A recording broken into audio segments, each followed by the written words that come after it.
یہ کتنی خوبصورت بات ہے کہ اللہ نے فرشتوں کی بھی ڈیوٹی لگائی ہوئی ہے کہ دنیا والوں کے لیے بخشش اور مغفرت طلب کیا کرو. تو یہ فرشتوں کی بھی ڈیوٹی ہے، اور جو اللہ کے نیک بندے ہیں اللہ نے ان کی بھی ڈیوٹی لگائی ہوتی ہے کہ وہ نیک بندوں کی یہ ڈیوٹی ہے کہ وہ تمام انسانوں کے لیے دعائیں مانگتے ہیں کہ اللہ تعالیٰ سب انسانوں پہ کرم کر، سب پہ رحم فرما، اور جو زندہ ہیں ان پر بھی کرم کر، اور جو تیرے پاس چلے گئے ان پر بھی کرم کر. جو زندہ ہیں ان پر کرم تو سمجھ میں آ رہا ہے، جو اللہ کے پاس چلے گئے ان پر کرم کیا ہوتا ہے؟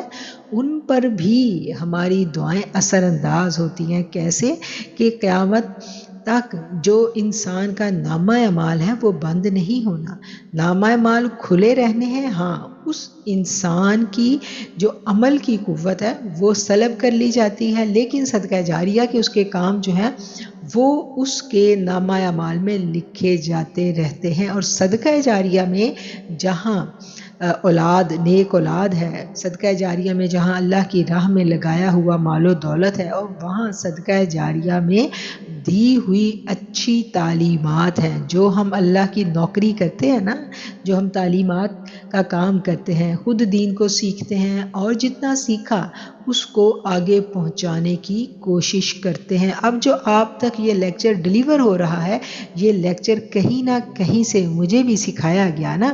جہاں سے مجھے سکھایا گیا ادھر سے انہوں نے کسی اور سے علم حاصل کیا، اور یوں یہ علم کا سلسلہ چلتے چلتے ہمارے مولا علی تک پہنچتا ہے.